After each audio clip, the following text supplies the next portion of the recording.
Range Rover is arguably the best car on the planet. However, there's a new kid on the block that's all set to steal its thunder. Luckily for Land Rover, that car isn't made by a rival manufacturer.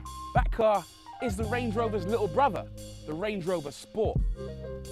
Land Rover's engineers claim this is the ultimate luxury SUV.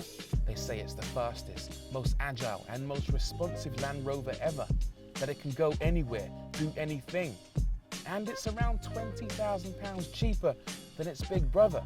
They talk about it as if it's some kind of messiah on wheels, but it's difficult to believe the hype. Surely there must be something wrong with it.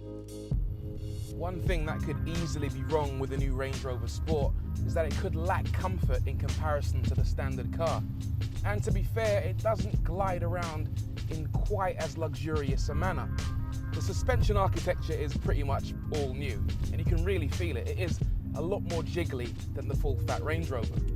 Also, the seats are different. Land Rover has changed the density of the foam in the seats to give them a firmer, more sporting feel. And the overall effect is that it feels a little harder than the standard car. There are other potential drawbacks. There's less rear leg room than in the standard range, less boot space, and although the Sport has a third row of seats, they're unbelievably small, and even fitting kids inside is tantamount to child abuse. But these are all minor gripes. The car offers more space than most people would need, more equipment than you'd know what to do with, and above all else, it's fabulously well put together. This is still a big, luxurious car. You've got a 23-speaker Meridian audio system with speakers in the ceiling. You've got a central storage binnacle that's big enough for a bottle of champagne, a rear seat entertainment system. This is just absolute luxury. Being in this car is a bit like being in business class on a Boeing 747. In fact, if I was to travel on a plane, I probably wouldn't want to get out the Range Rover Sport. I just want to drive it straight onto the plane and up into business class. In fact, I think that's exactly what I'll do.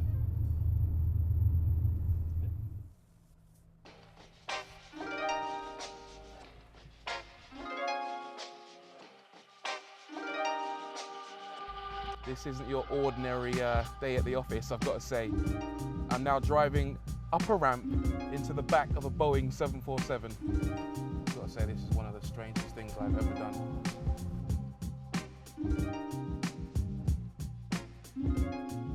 I think right now I'm in economy class, and as we go through the cabin, I can see the two overwing exits, but I won't be needing them anytime soon.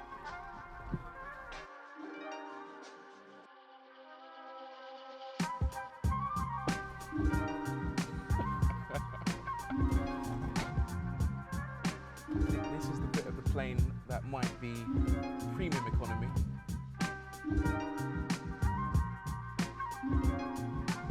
You got any sandwiches? I'll have a gin and tonic.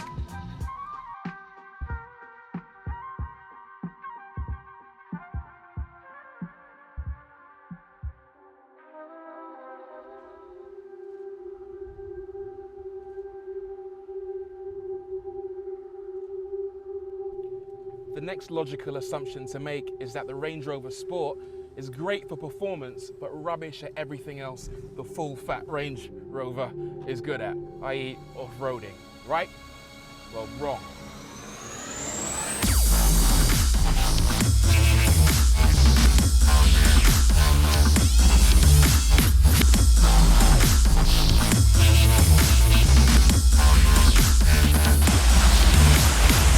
Let's not forget this car uses the exact same platform as a standard Range Rover, and it's built to last. It is tough as nails.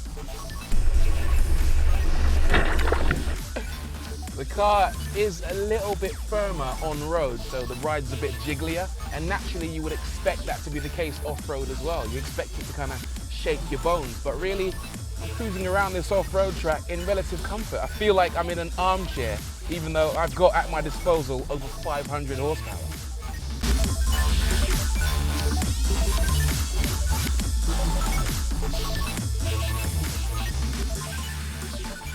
So we've seen then that there's definitely no problem where performance is concerned, certainly not off-road. And when it comes to cruising around on tarmac, Land Rover give you plenty of choice. There are a range of engines to choose from, the slowest of which is quick enough to keep up with hot hatchbacks, and the fastest, well, that's quick enough to scare supercars.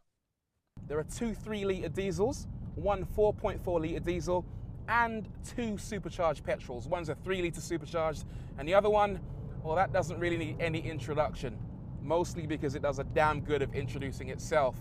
It's Jaguar's amazing 5-litre supercharged engine, the same one they use in the Jaguar XKRS and in the top-of-the-range F-Type. We're talking 0 to 60 in 5 seconds flat, 500 horsepower, 625 newton meters of torque, and a top speed of 155 miles per hour. But those numbers don't really tell the story. I mean, the best way to tell that story is just to accelerate. Watch this. You literally get thrown back in your seat every single time. There's power on tap. It is absolutely savage.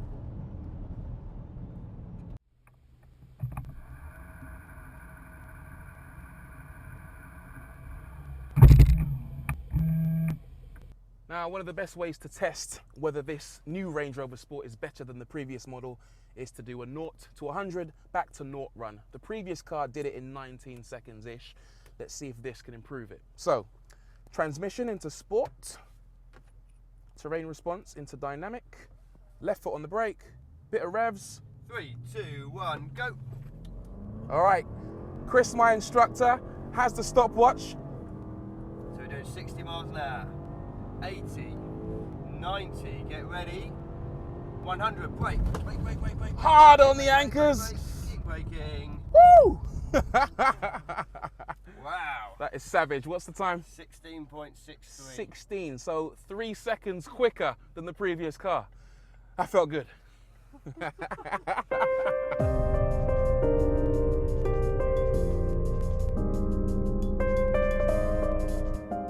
that was awesome.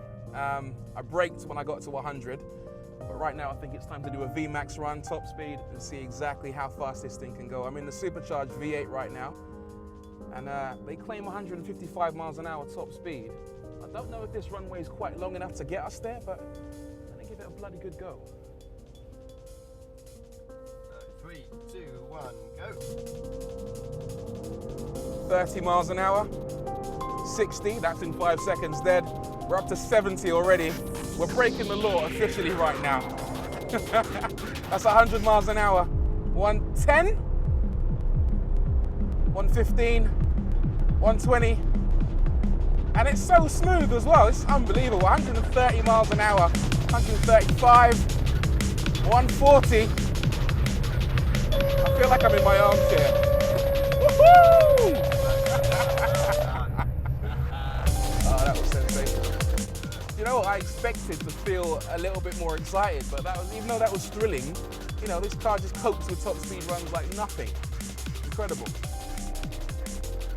I can't recommend the new Range Rover Sport highly enough. It lives up to Land Rover's hype and then some.